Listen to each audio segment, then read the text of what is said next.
I'm just asking, have you ever seen Laurie from No World's Bard and the guy who played Merlin from this movie in the same room together? I'm just asking because, um, you know.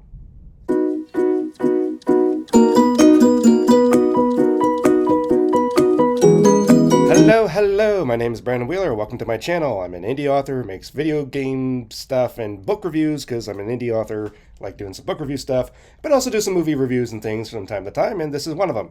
And I have a straw in my mouth because when I was in the army, I had heat stroke, can't talk right unless I'm biting down on something. Things like this, that.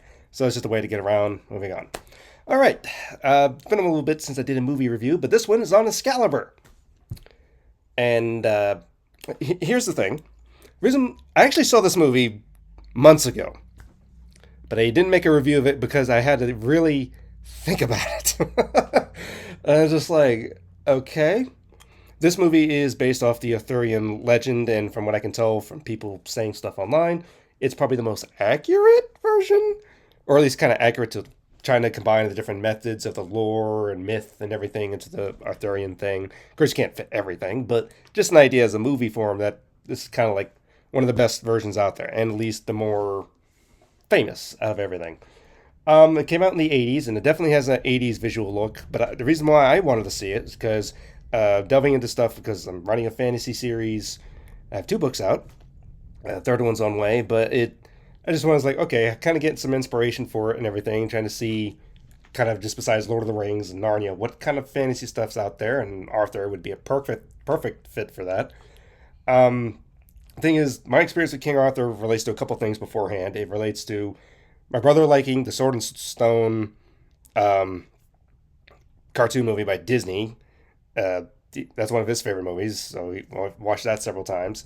Also, I've read the actual book that Sword of the Stone was based on, and I can tell you, it's nothing like the book. It's completely different with a lot of different stuff happening. But I read that years ago as a kid, though I do remember a lot of stuff about it. There's a lot of pollen and stuff going on, so that's kind of coarse. Yeah. But springtime, I tell you. The other thing, there was this game that my brother played. It was like early on PS1, maybe PS2. There's like an Arthur thing. It was very hard, but had some blood and everything. But it was dealt with the Arthur legend and everything. I remember that as well. And the other thing is from the DC, not Super Friends, Justice League Unlimited show, but they dealt with the guy who can speak kind of in rhyme. I forgot his character name, but they dealt with Morgan Le Fay, who is the villain in this movie, and her son and everything like that. That deals a lot, with, with the Justice League thing on that end, but that does tie in this movie a little bit because you do see about Morgan Le Fay and about her son, and I won't spoil everything that happened with that if you're not familiar with the Arthurian legend stuff, but okay, Sarah. So it goes through the Arthur thing, how Arthur came to be, and how his father was a big, what word can I use on YouTube? I'm not monetized yet or anything, but something happens in the beginning where it's just like, fast forward, because we weren't going to watch that. But he gets his way. Let's put it that way, due to Marlin's help. But from this, a child is sired, and that's Arthur. And Arthur grows up to be squire, but turns out he's actually king because he's the only one that can remove the sword from the stone. And it goes to the excess of him uniting England and everything else. Now, I know Arthur is myth, legend, and stuff, but he had to be based on something. He more likely was somebody real. Who he was, where it all was, and everything like that, I'm not sure. That's another thing. There was that King Arthur movie. I think it was made by Disney.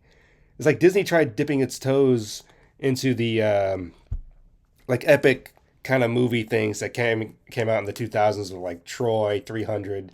They made a King Arthur movie, and it was like Clive Owen playing like a Roman general who would become King Arthur. And what's her face? She's like Pirates of the Pirate Caribbean movies, the other stuff. She played Guinevere or something like that. Of course, Guinevere in this movie is not so much faithful because she's in love with Lancelot. Everyone likes Lancelot. Although when I got excited hearing the names, like, oh wait, that's Percival. I got excited at that because I actually have a character named Percival and a certain story idea, and that's just like, I didn't draw it from that, but that name is like, oh yeah, that character is interesting. So, but as far as the movie, you kind of can tell I'm kind of hesitant about it. Again, atmosphere wise, it's definitely got an aesthetic for 80s during that time, and it definitely has a fantasy element, more, I guess, dark fantasy, as you want to call it. Again, like Arthurian legend and stuff, because it's British maybe and everything, it is kind of confusing with some things, how stuff goes on. The action is, it's just, it's got a lot of atmosphere type stuff. It really, you could say the production design and everything is really what stands out about the film. It's realistic, but at the same time has some more fantasy elements with stuff, which is like stands out, so it's good. But it's got different stuff to it. But it is a little bit of a mess. How things are, and it's just like, why is it going from here to there and everything? And why is the old Fortuna song played? I don't think that song was made for that movie. I don't believe so. If I'm wrong, I'd be very surprised because it's like this doesn't fit this movie. It doesn't. What is going on with this movie? There were sometimes I was just like, this movie's weird. Why are we watching this? But at the same time, I'm watching it in a way of studying and everything. I'm not a very good critical thinking person. I'm looking at this video image that makes my room look green. It's like the green outside of the pollen, which has been affecting me for some reason. So it's just like I don't know. Again, aesthetic wise, it's great. It's got a lot of imagery and everything like that. That part is fine. It's just not sure. Some pacing stuff can feel off and everything, and armor choices like with Morgan Le Fay. I know that was discussed by Joe Beerup in her armor videos and stuff. It's like not really armor or just stamina, whatever the ones she said about it. I do like that little armor series because it helps me think about stuff. But also, I have to make one point of something that has stuck with me ever since then, and that was the end. Percival takes the sword, Excalibur, and throws it back into the lake so that the new king of, stuff, or if Arthur returns, will reclaim the sword. Lady of the Lake, her hand is up there. She catches it. That's fine. But then it goes. It's supposed to, because the way the music's going, you would think, okay, it's going to descend slowly, being very dramatic and everything like that. That would be like, okay, that would be an awesome shot and very impactful and everything. Nope, it just goes, whoop. And I was like, what? What? I was like, what?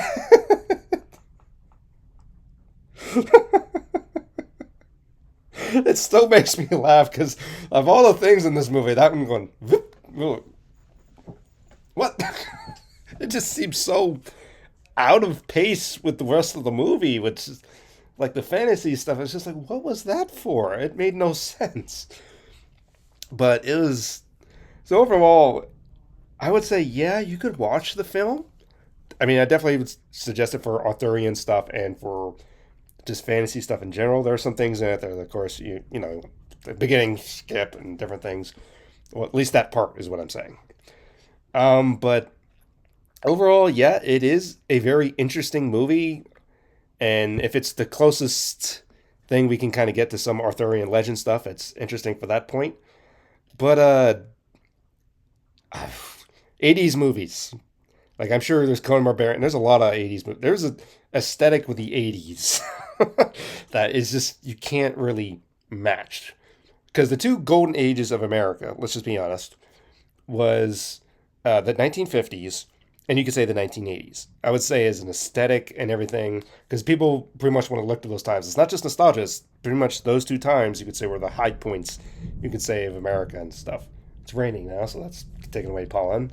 But the 80s definitely have a look. Like, I haven't seen any Conan movies, but I've seen his Conan adjacent thing with that Red Sonja movie, which I need to rewatch that again because that's been a long time. But that was all the Labyrinth film. There's a bunch of stuff in the 80s I have to watch because it's like the 80s didn't care if it traumatized kids. Like RoboCop was promoted to children, and there was those Return to Oz films, which were like nightmare fuel for a lot of people. Which, ironically, if you read the original, at least the first Wizard of Oz book, it was kind of like, what is happening in this? So, actually, that'd be a good idea. Reread that book so I can give it a... Anyway, This is the Excalibur review. What do you think about the movie? What do you think about that? Have you seen it? What do you think about it and everything from a fantasy's point of view and from, say, mythological, historical point of view? From, like, if you like more of the history stuff. What do you think about it? Let me know in the comments, and I'll see you in the next review. Goodbye.